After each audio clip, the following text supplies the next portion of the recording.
जय श्री गणेश। जय श्री राम। नमस्कार आप सभी मित्रों को हमारे चैनल में आप सभी का स्वागत है। उम्मीद है आप सभी सकुशल होंगे। प्रभु आप सभी पर कृपा दृष्टि बनाए रखें। आज हम बात करेंगे भगवान श्री गणेश जी के बारे में। जैसा कि आप सभी जानते हैं, गणेश जी प्रथम पूज्य हैं। गणेश जी की पूजा के बिना कोई पूजा पूर्ण नहीं मानी जाती। सभी धर्मशास्त्र इस बात का प्रमाण देते हैं कि बिना गणपति पूजा के कोई पूजा सफल नहीं होगी। हमने बुजुर्गों से किसी भी शुभ कार्य से पहले ये कहते हुए सुना है, चलिए आइए श्री गणेश करते हैं।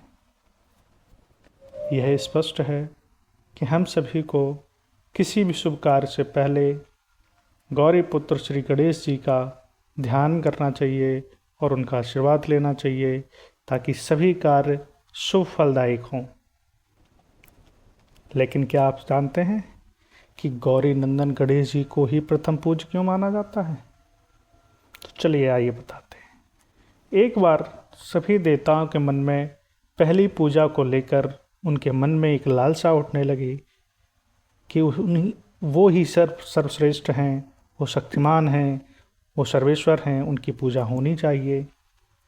इस बात की लालसा को रखते हुए सभी देव ब्रह्मा जी के पास गए। ब्रह्मा जी ने उन सभी की मन की लालसा को जानते हुए एक सभा हिमालय पर शिव और पार्वती के स्थान पर रखी। सभी ने अपने मन की बात त्रिदेवों के सामने रखी कि प्रथम पूजा उन्हीं की हो। इस समस्या का समाधान निकालने के लिए ब्रह्मा जी ने कहा कि एक प्रतियोगिता होगी जिसके माध्यम से प्रथम पूजा का निर्णय हो सकेगा। सभी देव इस बात को लेकर अति प्रसन्न हुए और उन्होंने अपनी सहमति दी। ब्रह्मा जी ने कहा, इस प्रतियोगिता के लिए आप सभी को ब्रह्मांड का चक्कर लगाना होगा। जो भी सर्वप्रथम ब्रह्मांड के चक्कर लगाएगा उसे प्रथम पूजा का अधिकारी घोषित किया जाएगा। सभी देवतागण प्रतियोगिता के लिए एकत्र हुए। सभी अपने अपने वाहनों पर सवार हुए और प्रतियोगिता शुरू हुई। सभी देवता जब चले गए तो गणेश जी वहीं खड़े रहे। उसके बाद उन्होंने कुछ देर विचार किया। तत्पश्चात उन्होंने भगवान शिव और माता पार्वती की परिक्रमा लगाई। ये सब देखकर ब्रह्मा जी ने गौरी नंदन से पूछा कि आप दौड़ क्यों नहीं लगा रहे हैं? गौरी नंदन श्री गणेश जी ने जवाब दिया, हे ब्रह्मदेव, मैं प्रतियोगिता में ही हूँ। वेदों के अनुसार जो भी व्यक्ति अपनी माता पिता की परिक्रमा लगाएगा उसकी परिक्रमा ब्रह्मांड की परिक्रमा के समान होगी। इसलिए मैंने माता पिता की परिक्रमा लगाई। गणेश जी की ये बात सुनकर त्रिदेव और त्रिदेवियाँ अति प्रसन्न हुए। सभी ने मिलकर गणेश जी को प्रथम पूजा का अधिकारी घोषित किया। इसके अलावा